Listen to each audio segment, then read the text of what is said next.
The biting wind of late autumn seemed to mock Daniel's tattered coat, seeping into his bones with a chill that mirrored the desolation in his soul.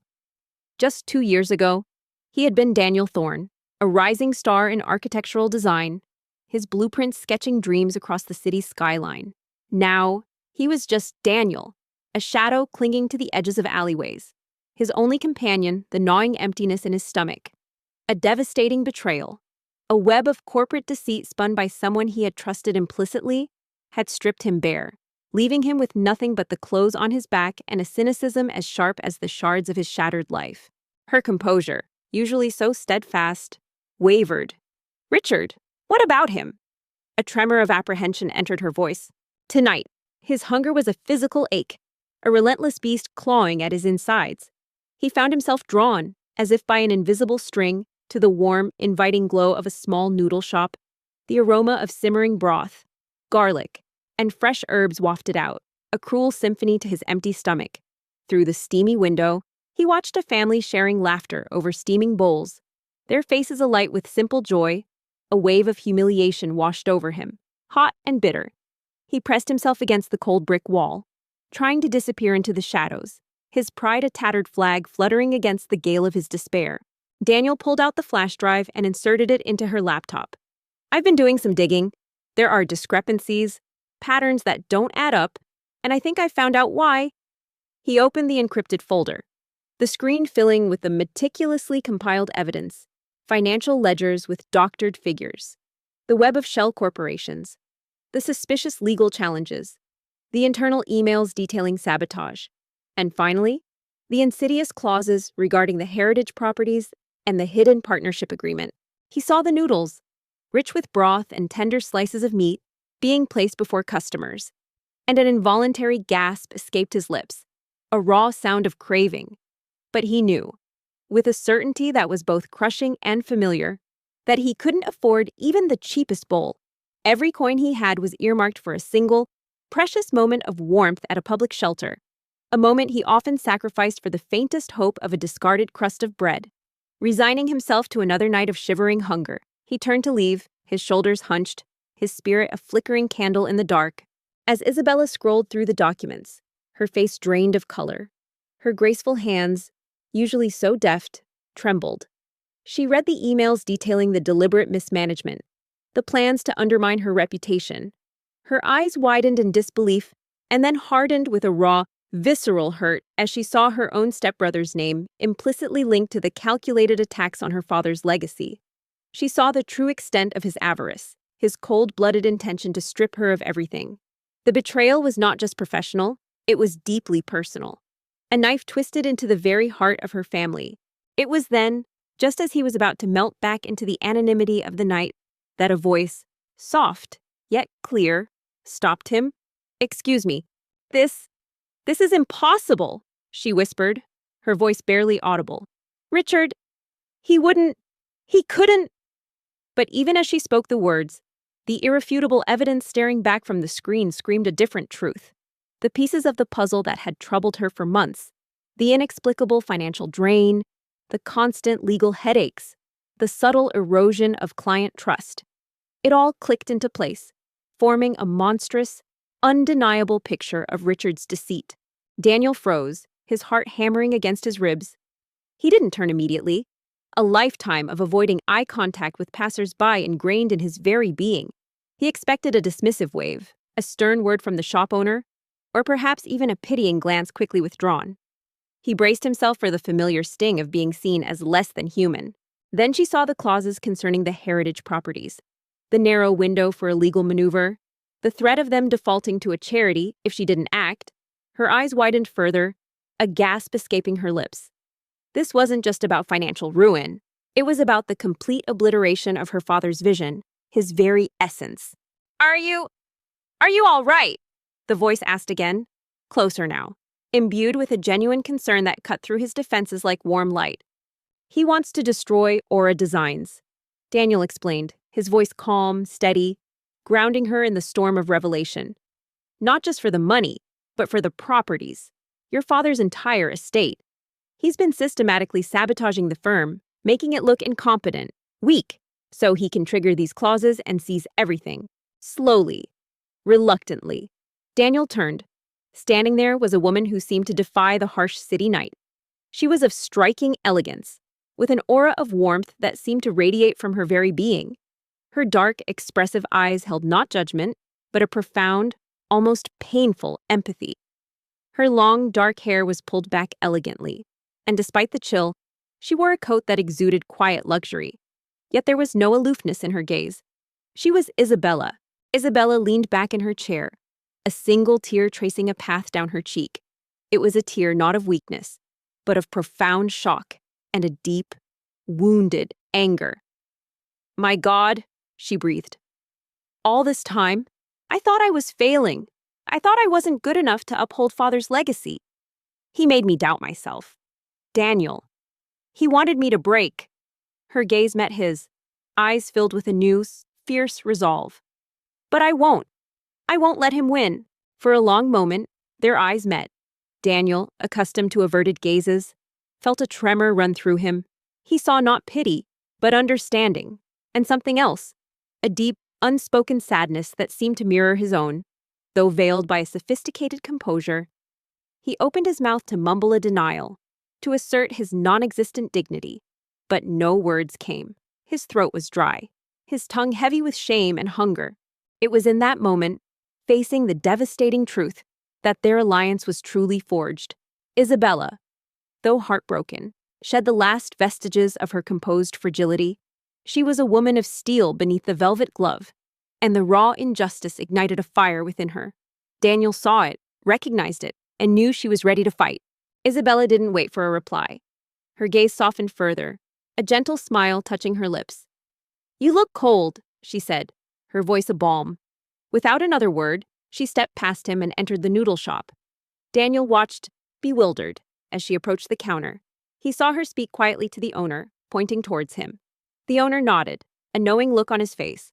"What do we do?" she asked, her voice firm, the tremor gone. A few moments later, Isabella emerged, carrying a steaming bowl of noodles. The rich aroma now filled the small space between them, tantalizing and almost unbearable. She held it out to him, her hand steady, her eyes still unwavering. "We expose him," Daniel replied, a cold determination in his eyes. "But we have to be smart. Richard is powerful. He has connections. We need to be airtight. We need to anticipate his moves." "Here," she said simply. "Please take it. It's warm." For the next few weeks, the Aura Designs office transformed into a clandestine command center after hours. Isabella and Daniel worked tirelessly, side by side. Daniel, with his analytical brilliance, meticulously pieced together the fragments, building an undeniable timeline of Richard's predatory actions. He showed Isabella how to track the shell corporations, how to cross-reference the fraudulent invoices with the actual work performed, how to expose the subtle manipulations in the legal filings. Isabella, meanwhile, brought her intimate knowledge of Aura Designs, her father's meticulous record-keeping, and her network of loyal, albeit wary, contacts. She remembered old conversations, tiny details that suddenly took on immense significance in light of Richard's treachery. Daniel stared at the bowl, then at her face. This wasn't charity given with a sigh, nor a handout designed to make the giver feel good. This was an act of pure, unsolicited kindness, extended with an almost reverent respect. His cynicism, a shield he had worn for so long, suddenly felt flimsy, shattered by the unexpected warmth. Tears pricked at his eyes, hot and unfamiliar. He hadn't cried in years, not when he lost his firm, not when his fiancée left, not even when he first slept on the cold pavement. But now, a simple bowl of noodles, offered with genuine compassion, threatened to break him. Their collaboration was seamless, a powerful synergy of Daniel's investigative prowess and Isabella's deep understanding of her father's business and Richard's personality. They became an unstoppable force, two unlikely allies bound by a shared quest for justice. They meticulously documented everything, creating redundant copies, securing their findings in multiple off-site locations. They knew Richard would come after them, and they had to be prepared. I can't," he croaked, his voice rough. "I don't have." And he did. Richard, sensing that his meticulously crafted plan was in jeopardy, escalated his tactics. The minor legal skirmishes suddenly became full-blown assaults. Aura Designs was hit with a barrage of new lawsuits, each more aggressive than the last, questioning their financial solvency, their adherence to building codes, and even their ethical practices. He activated a network of seemingly independent, disgruntled former clients or suppliers, subtly encouraging them to publicly air grievances, real or fabricated, against Aura Designs. The local press, influenced by Richard's deep pockets and connections, started running speculative articles questioning Isabella's leadership and the future of her ailing company. Isabella gently pushed the bowl closer. "It's a gift," she interrupted, her smile widening. "No strings, no expectations, just a warm meal on a cold night." She paused, then added, her voice barely a whisper, "Sometimes, a little kindness is all we have left to give." "This is a smear campaign," Isabella said one morning, her voice tight, holding up a newspaper headline that screamed about Aura Design's imminent collapse. "He's trying to ruin our reputation, to make us look desperate." Something in her words resonated deep within him, a silent understanding passing between them. He finally took the bowl, his fingers trembling as they brushed hers. The warmth of the ceramic seeped into his chilled hands, a sensation he hadn't felt in what felt like an eternity. He looked into her eyes again, searching for any hint of mockery or pity, but found only a quiet sincerity. "He's trying to isolate you," Daniel countered, his jaw tight, "to make sure no one believes you when you try to expose him. He wants to cut off your lifelines." He nodded, a silent thank you that felt more profound than any spoken word. As he turned away, finding a secluded spot to devour the precious meal, he heard her soft footsteps retreat. He dared not look back, afraid she would vanish, afraid the kindness would be just a fleeting dream. The noodles were the most delicious thing he had ever tasted, each strand a testament to survival, each spoonful of broth a drop of unexpected grace. Richard even resorted to more insidious methods. Isabella's personal bank accounts, usually robust, began to experience suspicious glitches, temporary freezes, delayed transactions, inexplicable fees. Her credit rating, previously impeccable, took a sudden, unexplained dip.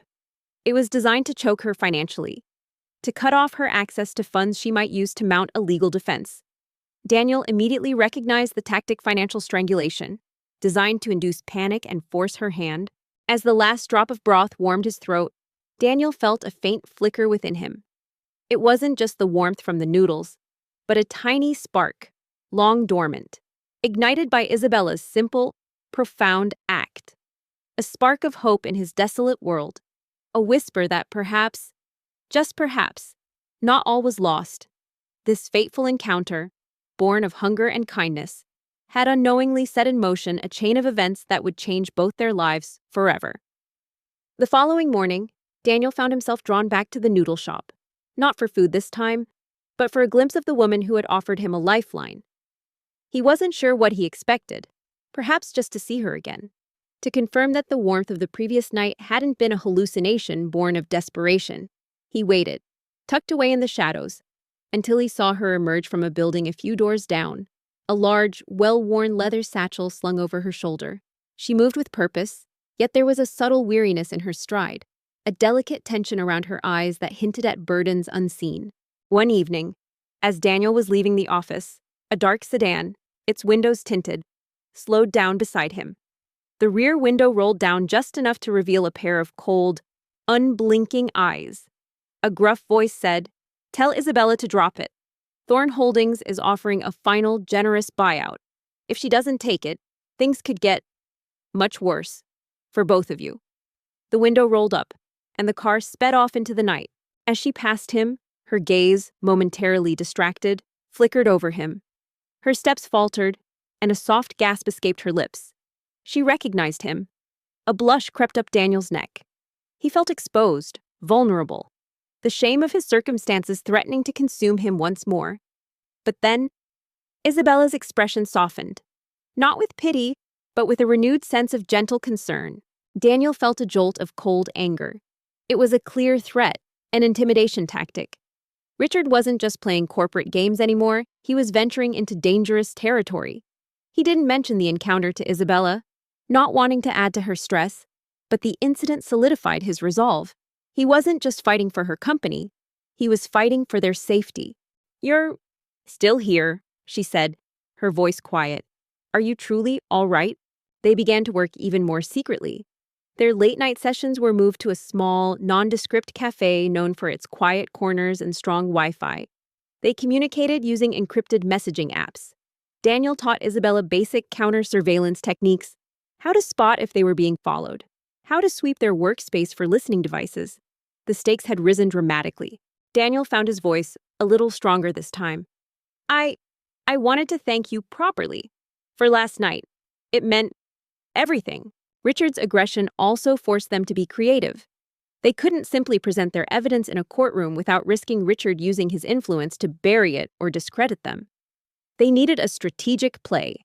Daniel suggested an indirect approach, leaking selective verifiable fragments of information to independent, reputable investigative journalists and to regulatory bodies, building pressure from multiple angles. It was a slow burn, but it would ensure that when the full story broke, it would have external validation. Isabella smiled, a genuine warmth radiating from her. "You don't need to thank me. I just did what anyone should." She paused, her gaze taking in his thin frame, the faint tremor in his hands. "Are you looking for work?" Isabella, despite the immense pressure, grew stronger. She learned from Daniel, absorbing his meticulous logic, his street-honed caution. She started to see the world and her own situation through a new lens. Stripped of naivety, she realized her father had given her not just a business, but a battle, and she was ready for it. Daniel, in turn, found himself shedding the shell of his bitterness.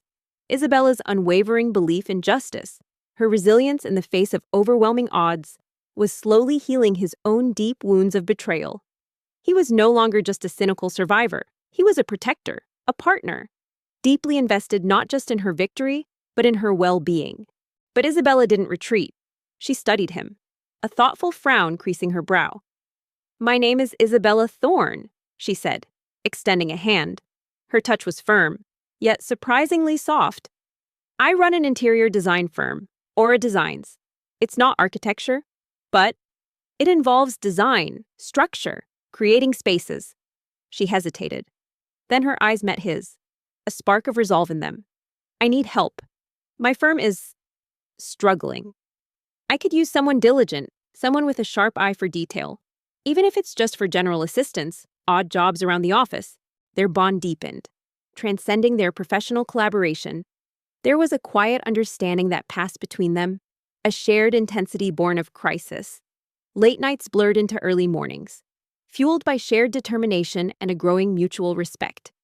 Isabella, who had once bought him noodles out of simple kindness, now relied on him for his intellect, his courage, and his unwavering presence. And Daniel, who had once been an invisible shadow, now felt seen, valued, and essential. Daniel stared at her, dumbfounded. "A job? After everything I don't understand," he stammered. Richard's tactics became increasingly desperate as he realized his targets were not breaking.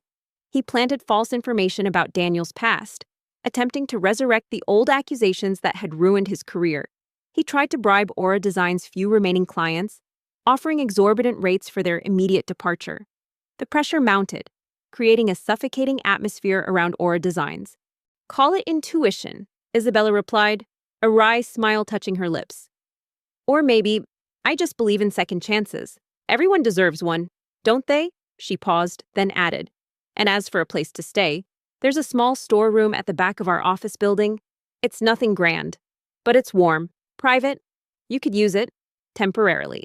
One particular afternoon, Isabella received a formal letter from a bank stating that all lines of credit for Aura Designs were being revoked immediately due to unforeseen financial instability. It was the final nail, designed to plunge them into immediate insolvency. This was Richard's endgame, designed to trigger that critical clause concerning the heritage properties. The offer was so unexpected, so generous. It felt almost unreal. A job, a roof over his head. Daniel had forgotten what those words even meant. I accept," he managed, his voice thick with emotion. "Thank you, Isabella. You won't regret it." Isabella stared at the letter, her face ashen. Daniel saw the despair threatening to overwhelm her. He reached across the table, covering her hand with his. His touch was firm, reassuring. "We knew this was coming," he said, his voice steady. "He's making his move. And now, we make ours." "I hope not," she said softly. "Come with me. We'll get you settled in." The time for quiet investigation was over. The game had shifted. Richard had pushed them to the brink, believing he had them cornered. But what he didn't realize was that in doing so, he had forced two determined individuals to rely on each other completely, to fight with a ferocity born of desperation and an unyielding commitment to justice. The battle for Aura Designs, and for Isabella's father's true legacy, was about to enter its most dangerous and possibly decisive phase. They were outnumbered, outmaneuvered, and seemingly outmatched, but they had the truth, and they had each other. Richard Thorne, fueled by a potent cocktail of greed and infuriating frustration, unleashed his full, unbridled wrath. He had anticipated Isabella's resistance, but he had gravely underestimated her newfound resolve, bolstered by Daniel's quiet strength and meticulous intellect. The minor inconveniences he had orchestrated now escalated into a full-blown siege, designed not just to bankrupt Aura Designs, but to crush Isabella's spirit and discredit Daniel beyond repair. And so, Daniel Thorne, the disgraced architect, walked away from the shadowed alleyways and into the understated elegance of Aura Designs. The office was on the second floor of an older, charming building, its large windows looking out onto a bustling street. Inside, it was a symphony of tasteful textures and muted colors, a testament to Isabella's artistic vision. But beneath the veneer of sophistication, Daniel quickly sensed the underlying tension. The phones weren't ringing as often as they should. The staff, though friendly, seemed perpetually on edge, and Isabella herself often looked lost in thought, a faraway look in her eyes. The very next morning, the city woke up to a carefully orchestrated media frenzy. A sensationalized article appeared on the front page of a prominent tabloid, splashed across every online news portal, detailing a fabricated scandal at Aura Designs. It claimed, with false authority, that the firm had embezzled millions from client funds, citing anonymous sources and distorted financial leaks that were, in fact, Richard's own manipulated data.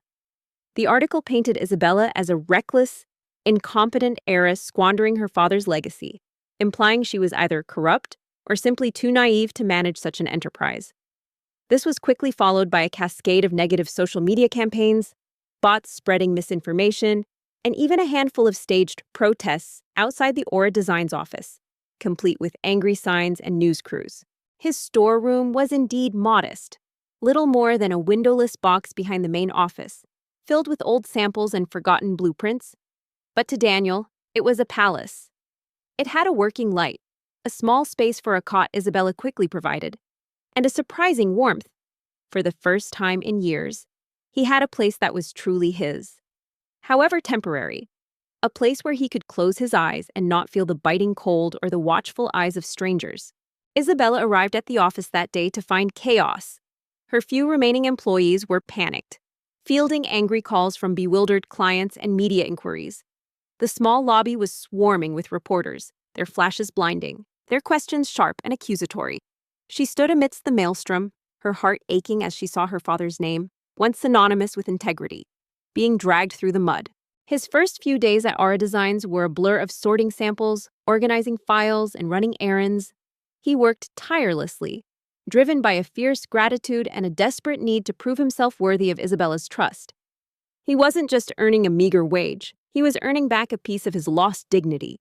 "This is it, Daniel," she said, her voice strained, holding up a tablet displaying the damning headlines. Her face was pale, but her eyes held a spark of defiance rather than despair. He's going for the kill. As he immersed himself in the mundane tasks, Daniel's keen architectural eye, accustomed to spotting minute details and structural flaws, began to notice things. The firm's financial records, which he occasionally helped to file, seemed unusually messy, riddled with small and recurring discrepancies that were hard to pinpoint individually, but cumulatively felt significant. There were odd invoices for services that didn't seem to align with the firm's usual operations, and several long-standing client accounts appeared to have suspiciously delayed payments. Daniel, witnessing the public spectacle, felt a cold dread. He knew this tactic. His own downfall had been initiated by a similar smear campaign, designed to erode trust and isolate him. Richard wasn't just attacking their finances, he was attacking their very credibility, their social standing. He was cutting them off from any potential allies or sympathetic ears. He also observed Isabella more closely. During the day, she was the picture of a graceful, composed businesswoman, meeting clients with a confident smile and leading her small team with quiet authority. But in the evenings, after everyone else had left, a subtle fragility would emerge. He would see her hunched over her desk, poring over ledgers, her brow furrowed in concentration, a hand often pressed to her temple as if warding off a headache. Sometimes, he'd hear soft sighs, almost inaudible, escaping her lips. Her once vibrant spirit, which had shone so brightly when she offered him the noodles, often seemed weighed down by unspoken burdens, a subtle melancholy shadowing her beautiful eyes. The financial blow followed swiftly. With the public scandal erupting, Isabella's already precarious financial situation became a full-blown crisis.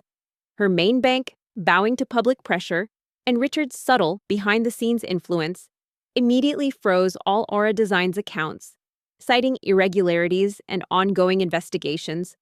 Personal assets belonging to Isabella were also ensnared in the freeze, leaving her with barely enough to cover daily expenses, let alone mount a legal defense or keep the firm afloat. The vital window to execute the hidden clause to protect the heritage properties was rapidly closing, and without access to funds, Isabella was utterly paralyzed. One evening, as Daniel was tidying up the archives, he overheard Isabella on the phone, her voice low and strained. "But the figures don't add up, Mr. Henderson. We're losing money on projects that should be profitable." "Yes, I understand the market is tough, but this feels different. It feels intentional." She paused, listening, then her voice dropped to a frustrated whisper. "I just don't know where it's all going. It's like money is just disappearing into thin air. We can't even pay the utility bills now," Isabella whispered, staring blankly at the bank statements on her laptop. The office lights flickered ominously, a metaphor for their fading hope. "My father's legacy. It's all going to be gone. He wins," her voice cracked. And for the first time, Daniel saw the immense weight of her despair. The woman who had been a pillar of quiet strength now seemed on the verge of crumbling. Daniel pretended not to hear, but her words sent a shiver down his spine. Intentional. The word resonated with his own bitter past. He remembered the sinking feeling, the gradual realization that the financial troubles at his own firm weren't due to market shifts or bad luck, but to a deliberate, calculated scheme. But Richard wasn't finished. His ultimate blow was reserved for Daniel. He started paying closer attention, not just to his assigned tasks, but to the rhythm of the office, the flow of paperwork, the occasional hushed conversations among the other employees. He noticed that a particular set of older contracts, neatly bound and filed away, were rarely referenced, yet seemed to be connected to the odd financial anomalies. His architectural mind, trained to see patterns and structures, began to piece together fragments of information, much like assembling a complex puzzle. Later that afternoon, as Daniel was meticulously backing up their last remaining files onto a secure cloud server from his makeshift room, there was a loud, aggressive pounding on the office door. Isabella, her face etched with exhaustion, slowly opened it. Standing there were two stern-faced police officers, followed by a smirking Richard Thorne and a high-profile lawyer Daniel recognized from his own past, a man known for his ruthlessness. The more he observed Isabella, the more he admired her resilience. Despite the evident stress, she never complained, never lashed out. She was tirelessly working to keep Aura Designs afloat, a quiet determination burning within her. He saw how she cared for her employees, how she genuinely loved her work, how she cherished the legacy her late father had built. This wasn't just a business to her, it was a part of her soul. "Isabella Thorne, we have a warrant for your assistant's arrest," one officer stated, his voice devoid of emotion. "Daniel Thorne, on charges of corporate espionage and misappropriation of company funds." One afternoon, Daniel found Isabella staring out the window, her back to him, her shoulders slumped.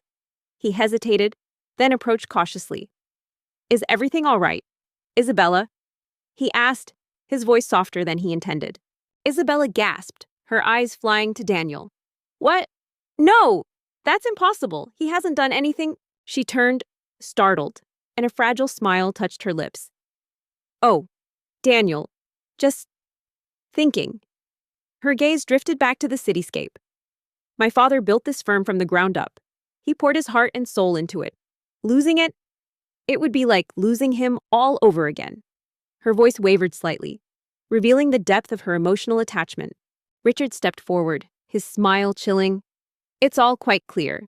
Isabella, my firm's internal investigation, prompted by your erratic management, uncovered a trail of digital theft and data breaches originating right here, within Aura Designs. Our forensics team traced it back to this man. He pointed a gloved finger at Daniel. Seems your street scavenger has a dark past. A history of financial misconduct. Isn't that right, Daniel? Richard's eyes gleamed with malicious triumph. He was not just framing Daniel, but twisting his past trauma into a weapon. You won't lose it, Daniel said, his own voice firm with conviction. You're fighting for it. Daniel felt a wave of cold fury. This was it, the ultimate betrayal. Richard wasn't just sabotaging Aura Designs, he was making Daniel the scapegoat, tying his own past downfall to Isabella's ruin. It was a perfectly crafted narrative of a homeless opportunist exploiting a naive heiress, designed to discredit any future claims they might make. Isabella looked at him, a flicker of surprise in her eyes, then gratitude. Thank you, Daniel. I needed to hear that. Before Isabella could protest further, the officers moved swiftly. They seized Daniel's laptop, phone, and the flash drive he had been holding.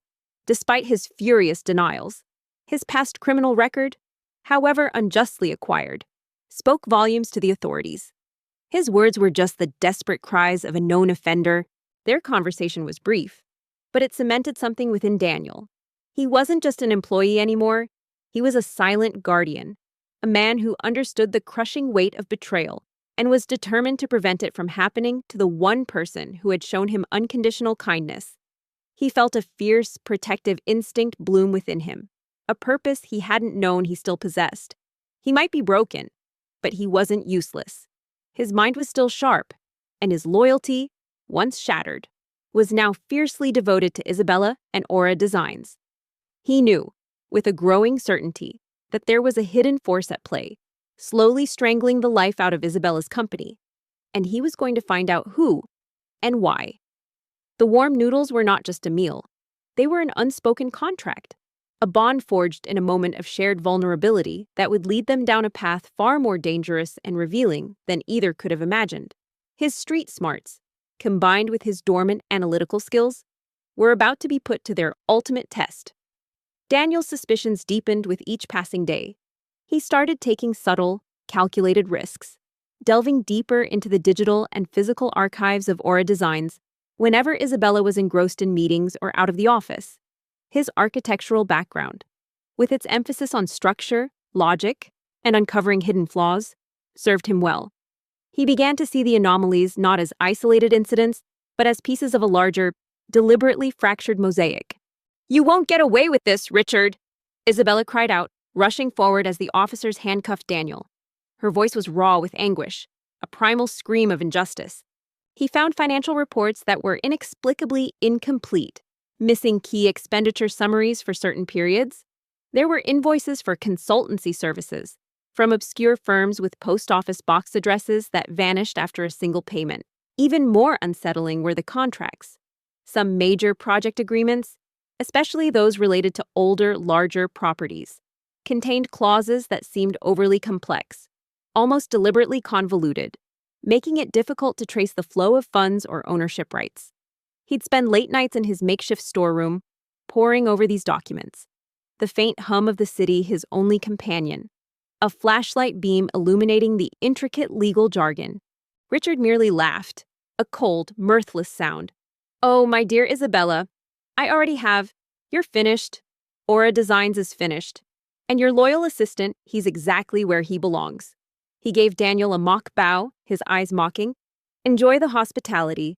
Daniel, it's been a long time coming for you, hasn't it? One afternoon, as he was cross-referencing a particularly opaque invoice with an older project file, the office door chimed, signaling a visitor, Daniel, in the back. heard the familiar, confident stride and a voice that was both smooth and subtly condescending. Daniel's gaze met Isabella's over the officer's shoulders. In her eyes, he saw a devastating mixture of fear, sorrow, and fierce determination. He tried to speak, to reassure her, but a hand pushed him forward. As they led him out, he heard Isabella's heartbroken sob, a sound that would echo in his mind for days. Isabella, my dear stepsister, still drowning in those dusty old blueprints. The holding cell was a stark, cold reality. The air hung thick with despair and the stench of stale disinfectant. Daniel sat on the thin cot, the rough blanket doing little to ward off the chill. His mind raced, replaying Richard's triumphant smirk, Isabella's shattered face. He had failed her. He had vowed to protect her. And now he was imprisoned, helpless, while she faced the imminent destruction of everything she held dear. Daniel froze.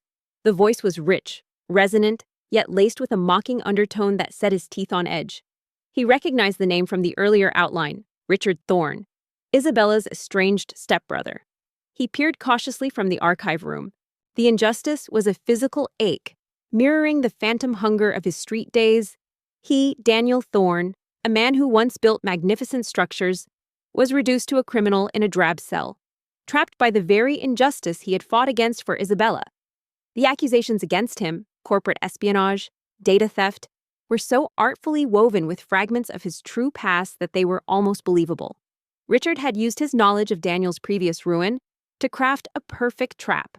Richard Thorne was everything Daniel was not, immaculately dressed in a tailored suit that probably cost more than Daniel's entire existence, with slicked back hair and a smile that didn't quite reach his cold, calculating eyes.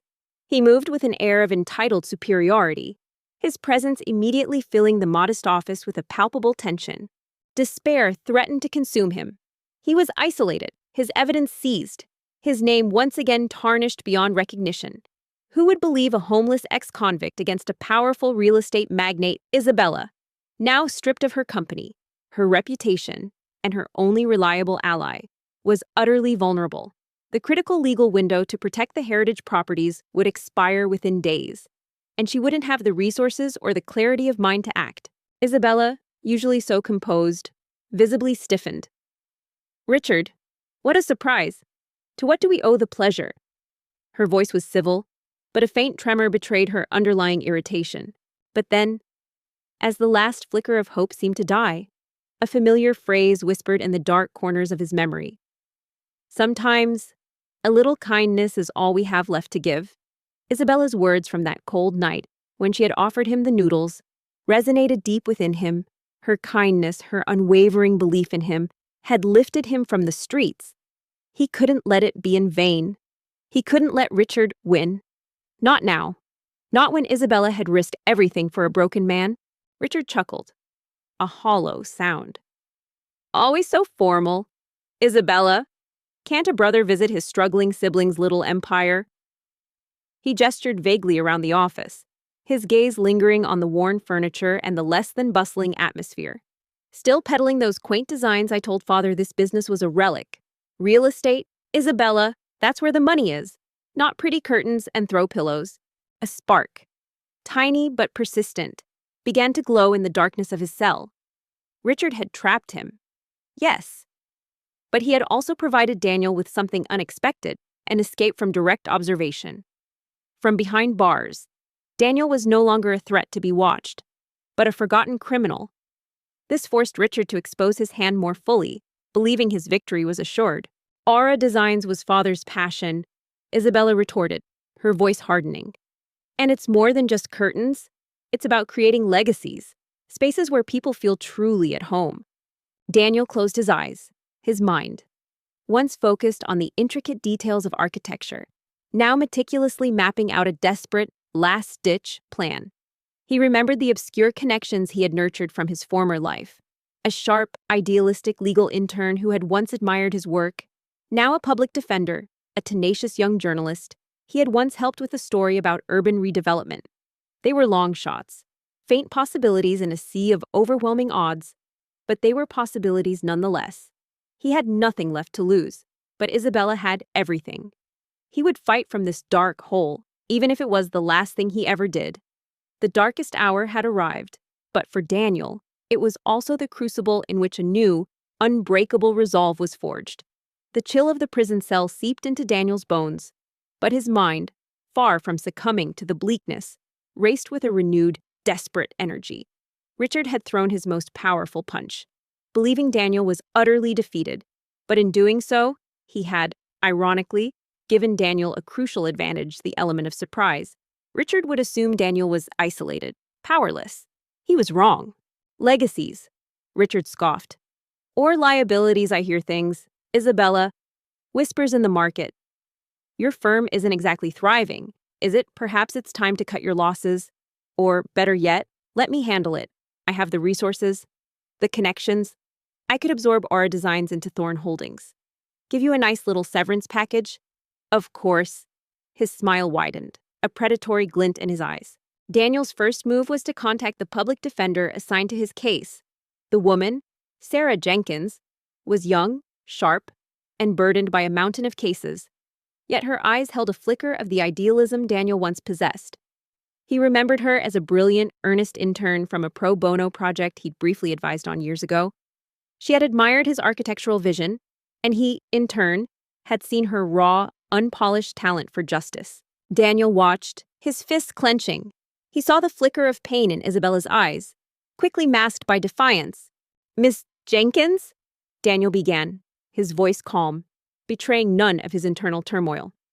"I know this looks bad, but I'm innocent, and I have evidence, crucial evidence, that not only clears my name but exposes a far larger crime.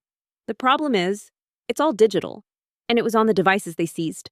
Aura Designs is not for sale. Richard, not now, not ever," she said, her voice low and steady. "And I don't need your help." Sarah looked skeptical. "Mr. Thorne, I've seen your file. The evidence against you is substantial. And given your past, suit yourself," Richard said, shrugging dismissively. "But when things inevitably go south, don't come crying to me. I've offered you a lifeboat. Isabella, don't be too proud to take it." He glanced pointedly at a large, framed photograph of their late father on Isabella's desk. "Father would have wanted what's best for the family, wouldn't he? And what's best is progress, growth, real money. My past is exactly why I understand this," Daniel interrupted, his gaze locking onto hers. "I was framed before. This is the same playbook, but magnified. Richard Thorne is systematically destroying Aura Designs to seize their family's heritage properties. He orchestrated this entire scandal, including my arrest, and I have proof. If we can just access those files." He explained his encrypted cloud backup, the details of Richard's shell corporations, the legal maneuvers. He spoke with such conviction, such a meticulous grasp of the intricate details, that Sarah's skepticism slowly gave way to intrigue. His architectural mind, now fully engaged, laid out the structural flaws in Richard's deceit. He then proceeded to wander through the office, his eyes scanning every corner, not with admiration but with a calculating appraisal, as if measuring it for demolition. He paused by the main design board, scoffed at a concept sketch, and then, to Daniel's alarm, walked straight towards the back, towards the archive room and Daniel's temporary living space. "If what you're saying is true, this is huge," Sarah murmured, her brow furrowed. "But getting access to seized evidence, especially encrypted data, while you're awaiting trial, it's almost impossible." Daniel ducked behind a tall shelving unit filled with fabric samples, holding his breath. Richard peered into the archive, his eyes narrowed. "Still hoarding all this junk. Isabella's father was sentimental. But this is ridiculous. All these old property deeds. Why haven't you digitized them all?" "Then we create a diversion," Daniel said, a dangerous glint in his eyes. "We leak just enough information, just enough to make Richard nervous, to force his hand even further, and to draw the attention of someone outside his immediate influence, a journalist. Some of them are historical records. Richard, they need to be preserved as originals," Isabella explained, quickly stepping between him and the room. "And you know, father loved his paper trails." He mentioned Leo Maxwell, a tenacious investigative journalist he had once helped with a story about shady urban redevelopment practices, a man known for his disdain for corporate corruption. "He's principled, and he doesn't scare easily." Daniel gave her a cryptic hint, a specific keyword or phrase he knew Leo would recognize as a coded signal for a highly sensitive, potentially career-defining story. Nonsense, antiquated, just dead weight, Richard grumbled, his gaze sweeping over the shelves. He didn't seem to notice Daniel hidden in the shadows, his focus on the dusty files. He then turned, a smirk on his face. Well, I've seen enough. Enjoy your struggles. Isabella, I'll be sure to send flowers when the inevitable happens. With a final, dismissive nod, he strode out of the office, leaving behind a lingering scent of expensive cologne and an oppressive silence. Simultaneously, outside the prison walls, Isabella was fighting her own desperate battle. Richard's relentless attacks had left Aura Designs on the brink of collapse. With her accounts frozen and Daniel imprisoned, she was utterly isolated, surrounded by a swirling vortex of public accusations and mounting legal pressure. The clock was ticking on the hidden clause that would transfer the heritage properties to the charitable foundation if she didn't act. But how could she act without funds, without her company's records, and without Daniel? Once he was gone, Isabella visibly sagged, her shoulders slumping. She pressed a hand to her forehead, sighing deeply. Isabella found herself back in her father's old study, a room she rarely entered, filled with his books, his old sketches, his comforting scent. She felt overwhelmed, defeated. But then, Daniel's words echoed in her mind. He wanted you to break. And her own resolve. I won't let him win. She had to find something, anything, her father might have left behind. He was a man who anticipated everything, a man who loved his company and his legacy more than anything. Daniel emerged from his hiding spot. Isabella, are you all right? She remembered her father's eccentric habit of hiding important notes in plain sight, often within the bindings of his favorite, heavily annotated books. She started methodically going through his vast library, running her fingers along the spines, feeling for any anomalies. Days bled into nights, fueled by sheer willpower and a growing sense of urgency. She jumped, startled. Oh, Daniel, I didn't realize you were still here. She ran a hand through her hair. Yes, I'm fine. Just, Richard. He always manages to drain the energy out of a room. Then she found it. Tucked inside a first edition of a rare architectural treatise, a book her father had cherished, was a thin, leather-bound journal. It was old, worn, and had a small, almost invisible lock. Next to it was a tiny, intricately carved wooden key. Inside, written in her father's elegant hand, was not a diary, but a detailed, meticulously kept ledger. It wasn't about finances, but about Richard. He seems concerned about your business, Daniel said, carefully. Her father, it turned out, had long suspected Richard's avarice and his underlying ruthlessness. He had documented every suspicious interaction, every thinly veiled threat, every subtle manipulation Richard had attempted over the years. More importantly, he had recorded his fears for Isabella, fearing Richard would try to seize his entire estate after his death. The journal contained a detailed account of Richard's early attempts to manipulate the company's structure, his hidden shell companies, and his connections to certain corrupt officials. The very same information Daniel had uncovered through digital forensics. But there was more. Her father had also outlined a comprehensive, secret contingency plan. Isabella let out a bitter laugh. Concerned Richard Thorne is concerned only with Richard Thorne. He's always been like this. Ever since our father passed, he's been trying to dismantle everything father built, especially Aura Designs. He thinks it's an outdated relic, a distraction from real wealth, which to him means land and property development. He wanted father to sell off all the properties tied to the firm years ago. The journal revealed a hidden, encrypted bank account set up under a different name with substantial funds. This account was explicitly designated for Isabella to use only in the event of a hostile takeover attempt by Richard, specifically to activate the clause protecting the heritage properties and to fund a legal defense. It was her father's ultimate failsafe, a testament to his foresight and his unwavering love for her.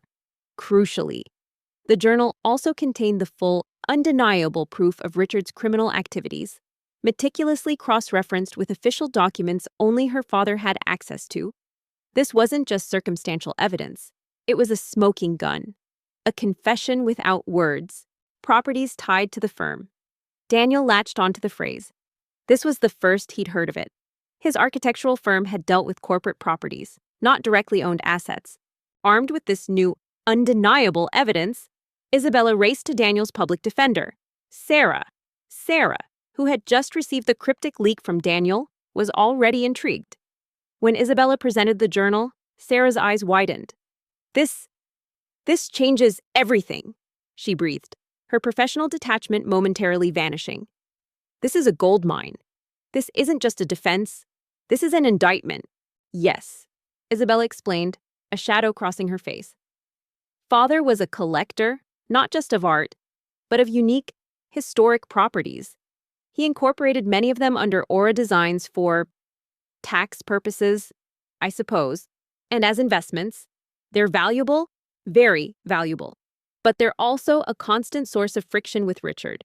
He sees them as wasted potential, sitting dormant when they could be generating massive profits from redevelopment.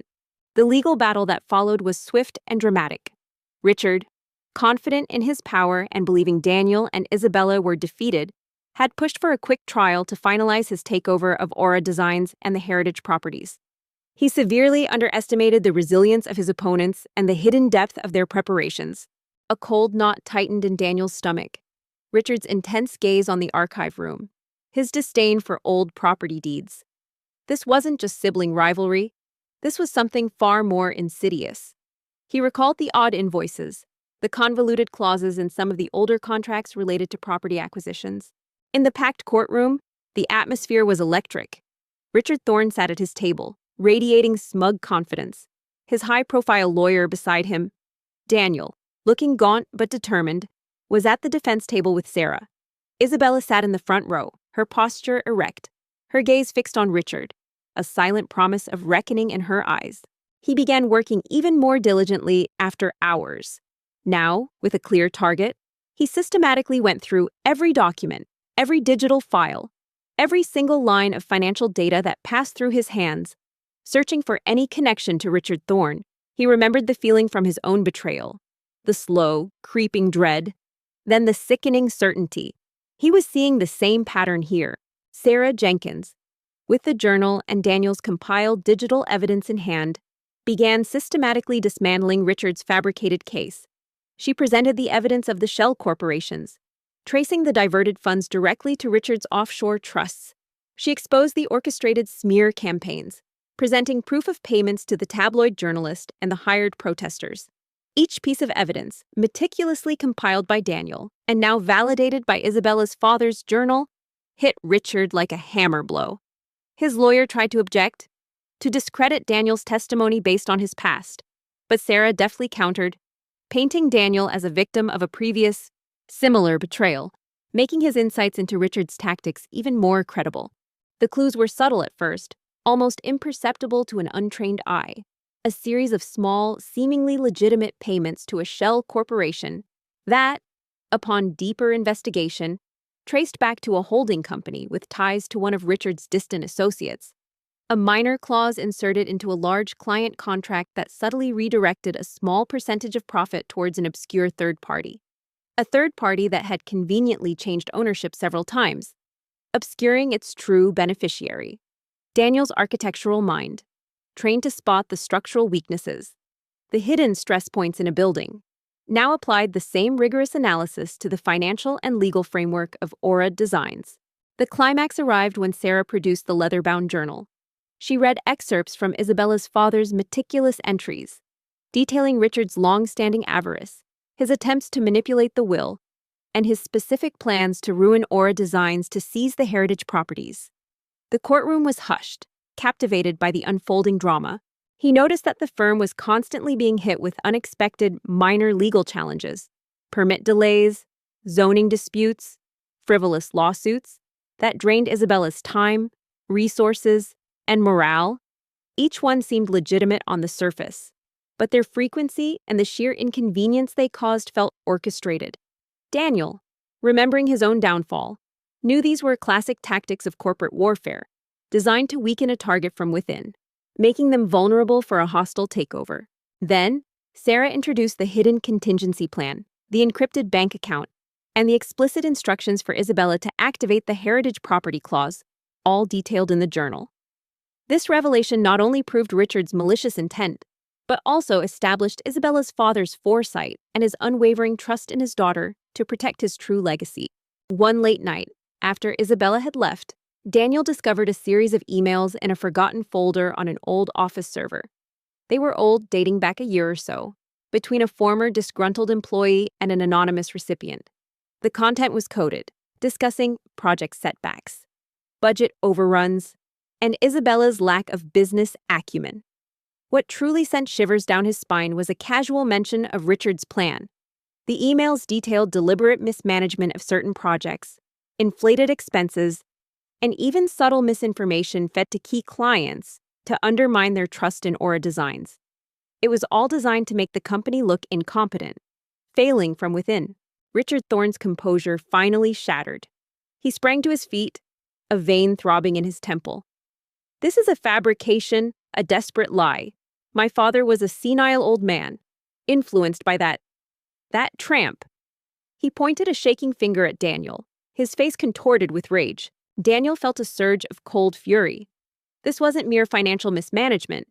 It was an elaborate, calculated sabotage. Richard wasn't just waiting for Aura Designs to fail. He was actively ensuring its demise, and his motive was clearly the valuable heritage properties that Isabella unknowingly held the key to. The rivalry was a smokescreen for a deeper, more avaricious plot, but his outburst only served to prove Sarah's point. His mask of composure had fallen, revealing the raw, ugly greed beneath. The prosecution, caught off guard and realizing their case was crumbling, tried to salvage it, but it was too late.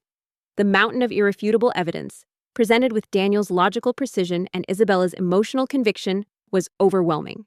He also found copies of letters from Richard's lawyers, aggressively questioning Isabella's management of the firm's assets, particularly the aforementioned properties. They hinted at misuse of inherited capital and even potential breaches of fiduciary duty. Richard was not just trying to buy out Isabella. He was laying the groundwork to legally wrest control of the entire estate, using Aura Design's financial woes as leverage. The judge, after a tense recess, delivered his verdict. Daniel Thorne was formally exonerated of all charges. The judge then ordered a full investigation into Richard Thorne and Thorne Holdings, citing overwhelming evidence of corporate fraud, manipulation, and attempted hostile takeover. Within hours, Richard Thorne was arrested, his smug smile replaced by a look of bewildered fury as he was led away in handcuffs. Justice, long delayed, had finally been served. Daniel spent the rest of the night cross-referencing everything, building a mental map of Richard's machinations. The piecemeal evidence was starting to form a coherent, terrifying picture of corporate espionage and familial betrayal. He remembered the pain of his own experience, the gnawing feeling of helplessness as his life unraveled due to a similar, insidious plot. He vowed then and there that Isabella would not suffer the same fate. His past trauma, rather than crippling him, now fueled a fierce determination. He had lost everything once because he had been too trusting, too naive. He wouldn't let that happen to Isabella. Isabella rushed to Daniel, tears streaming down her face, not of sorrow, but of profound relief and gratitude. She threw her arms around him, a silent embrace that spoke volumes of their shared ordeal and the unbreakable bond they had forged. Daniel, feeling her embrace, felt the last vestiges of his bitterness dissolve. He was free, and more importantly, Isabella was safe, her father's legacy secured. The reckoning was complete, and redemption, for both of them, felt truly earned. The dark hour had passed, and a new dawn, brighter and more just, was breaking. The aftermath of the trial was a whirlwind of activity, but unlike the chaos of Richard's smear campaign, this was the restorative whirlwind of justice. The public, initially swayed by the sensational headlines, quickly turned their support to Isabella and Daniel as the truth unfurled. Leo Maxwell's investigative report, fueled by Daniel's initial leaks and corroborated by the courtroom revelations, broke wide open, exposing Richard Thorne's elaborate scheme for what it was: a ruthless act of familial betrayal and corporate fraud. Richard Thorne, once a titan of real estate, now faced a litany of charges, his empire crumbling around him, brick by brick. He carefully copied the incriminating emails and other vital documents onto a hidden flash drive. He knew these weren't enough to expose Richard immediately, but they were the crucial first steps. He had to be smart, methodical, and patient. Richard Thorne was a powerful man, well-connected and ruthless.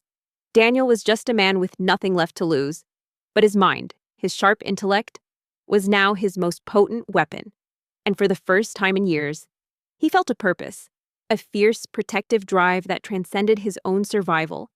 This battle wouldn't be fought with fists or words alone, but with evidence, strategy, and the unwavering conviction that kindness, once given, deserved to be defended against the darkest shadows of greed.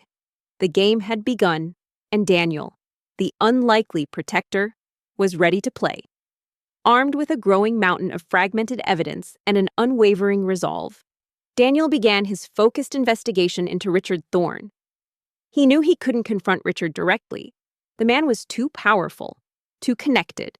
His strategy had to be covert, meticulous, and irrefutable. Every document, every financial transaction, every digital footprint became a potential lead. His makeshift storeroom became his war room, illuminated by the glow of his phone as he worked through the early hours, fueled by weak coffee and a fierce sense of protective duty towards Isabella. With Richard neutralized and his assets frozen pending litigation, Isabella could finally breathe. The hidden bank account, revealed by her father's journal, provided the crucial lifeline Aura Designs desperately needed. Slowly, meticulously, Isabella and Daniel began the arduous process of rebuilding. He started by tracing the obscure consultancy firms mentioned in the invoices. What he found was a tangled web of shell corporations, each one dissolving and reforming under a new name, meticulously designed to obscure the true recipient of the funds. It was a classic money laundering setup, but instead of hiding illicit gains, it was systematically siphoning legitimate profits from Aura Designs, using his residual connections from his past, discreetly contacting former colleagues in financial forensics and corporate law. He managed to unearth the hidden links. Each thread led back, invariably, to companies that, on paper, had no connection to Richard Thorne, but whose ultimate beneficial ownership was routed through a complex offshore network that eventually looped back to discrete trusts managed by Richard's personal legal team. The amounts siphoned were not large enough to immediately collapse Aura Designs, but they were significant enough to starve it, slowly bleeding its resources dry, making it appear incompetent and financially unstable. It wasn't easy. The firm's reputation had been severely damaged, and many clients, scarred by the public scandal, were hesitant to return. But Isabella, now seasoned by adversity, faced each challenge with a quiet, unyielding determination. She used the newly accessible funds not just to stabilize the company, but to transform it. Aura Designs, reborn from the ashes of betrayal, pivoted towards a new vision, one that honored her father's original intent while embracing a future of ethical, community-centric design.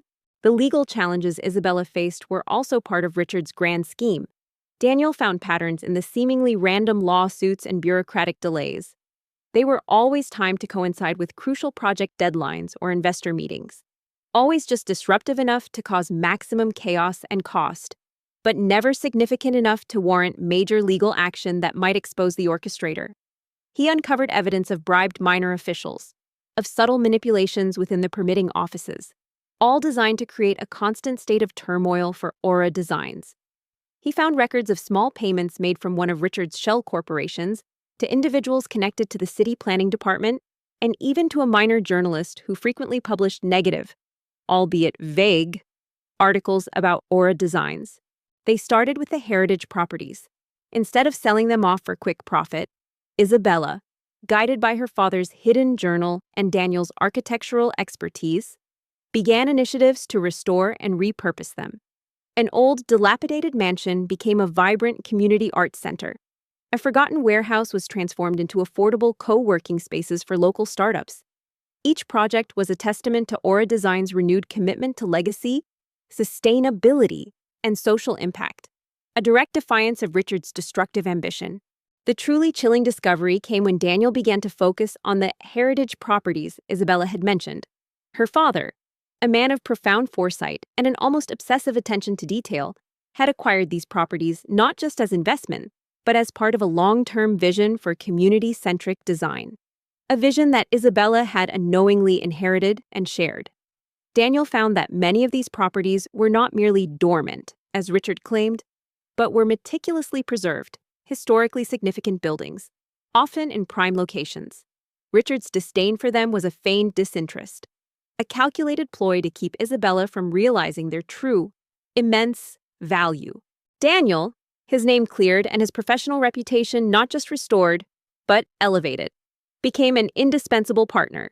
He formally joined Aura Designs, not as an assistant, but as its chief architectural and development officer.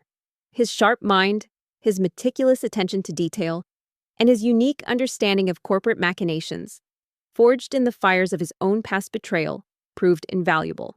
He brought a pragmatism and a strategic foresight that complemented Isabella's artistic vision and unwavering ethics. Together, they were a force, a harmonious blend of creativity and calculated resilience. He discovered that Richard had already begun the process of preparing these properties for hostile takeover, secretly, under the guise of due diligence for a potential future acquisition.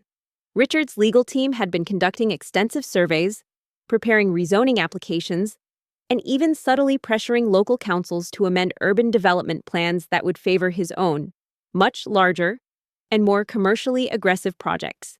He was mapping out a future where he would seize control of these properties, demolish the historic structures, and erect soulless, high-rise condominiums, erasing his father's true legacy in the process. Their professional collaboration deepened into something far more profound: the shared ordeal, the late nights spent poring over documents, the moments of fear and despair, and ultimately, the triumph, had forged an unbreakable bond between them. They understood each other in a way no one else could.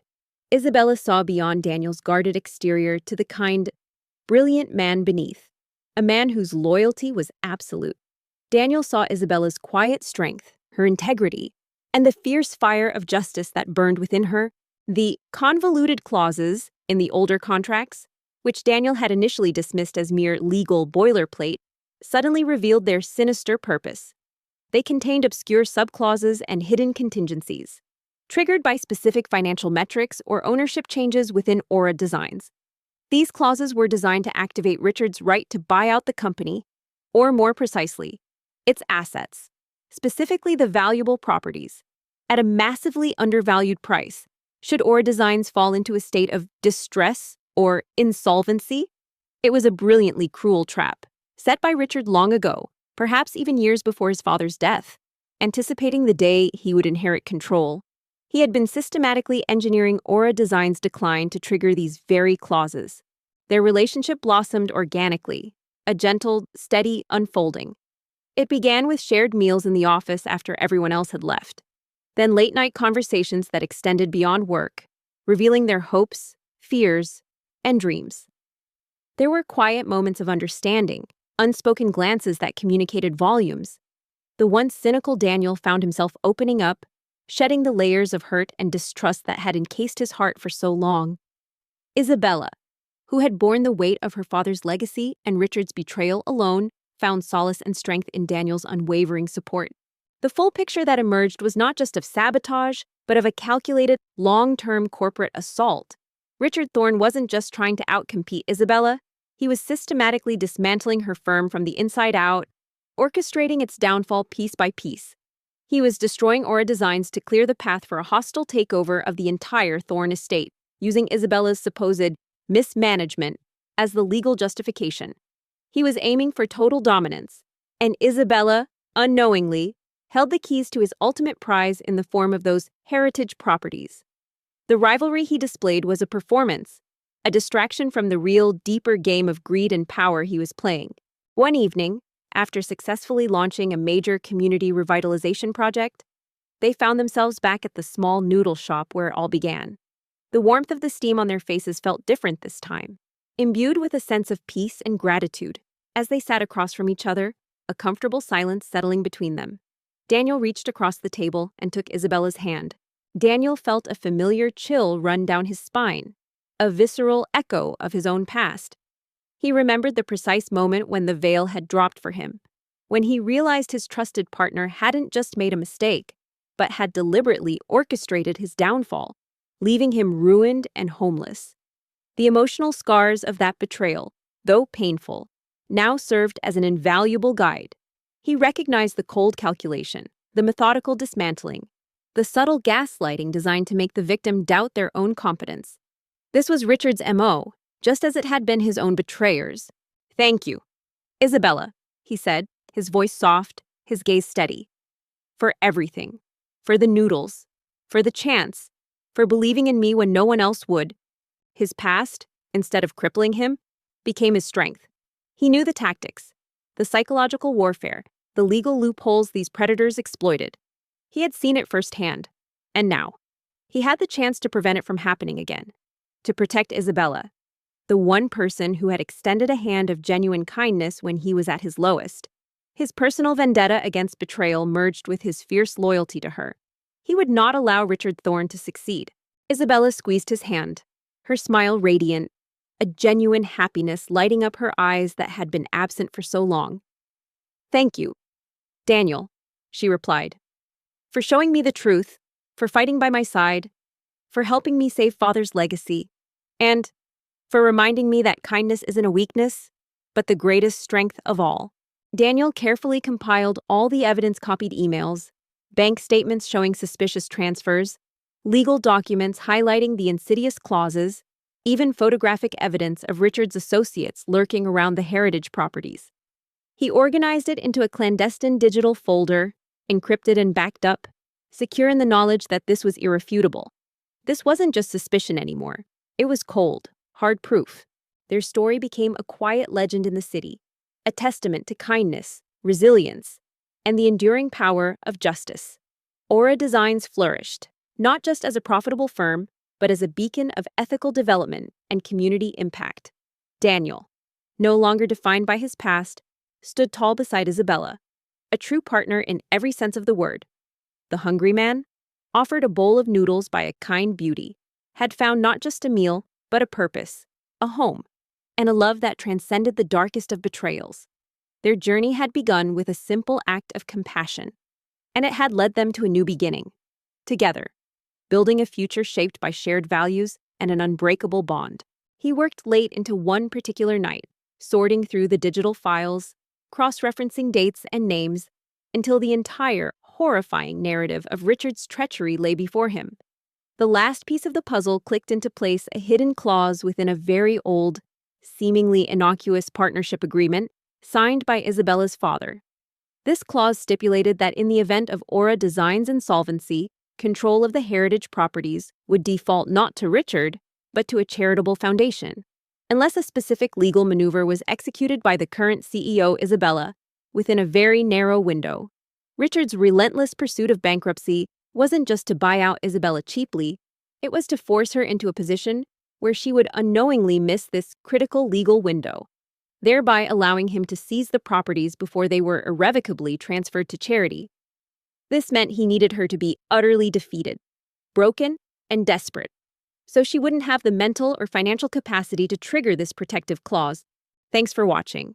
If you enjoyed this story and want to see more tales of unexpected kindness, thrilling revelations, and justice served, don't forget to hit that subscribe button and turn on notifications. We love bringing these dramatic narratives to life. Stay with us for the next one, and while you're here, why not check out our other videos? There's always more to explore.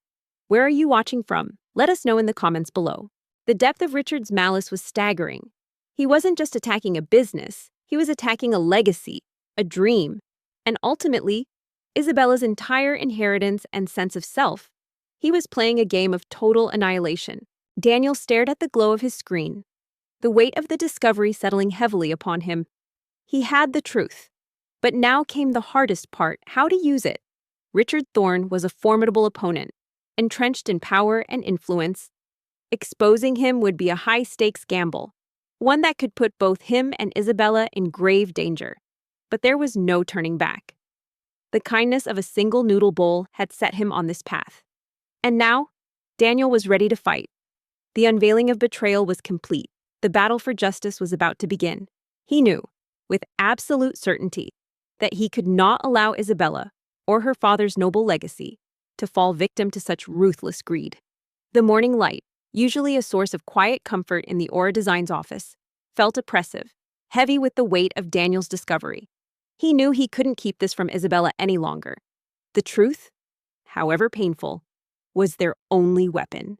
He waited until the last of the other employees had left for their lunch break, leaving the office hushed and empty, save for the soft rustle of Isabella's papers. He approached her desk, the encrypted flash drive a cold weight in his pocket. Isabella looked up, her eyes tired, her shoulders still carrying that invisible burden. "Daniel, is everything all right? You look grim." The question caught Daniel off guard. Work? He hadn't dared to dream of it. His past, once his greatest asset, was now a poisoned well, making him untouchable in his former profession. I used to be an architect," he admitted, the words tasting like ash. "But things happened. I don't have references. Or a place to stay." He prepared for the usual polite dismissal. The quick retreat. "Isabella," he began, his voice low and serious, "I need to show you something. Something important. It concerns the company and Richard."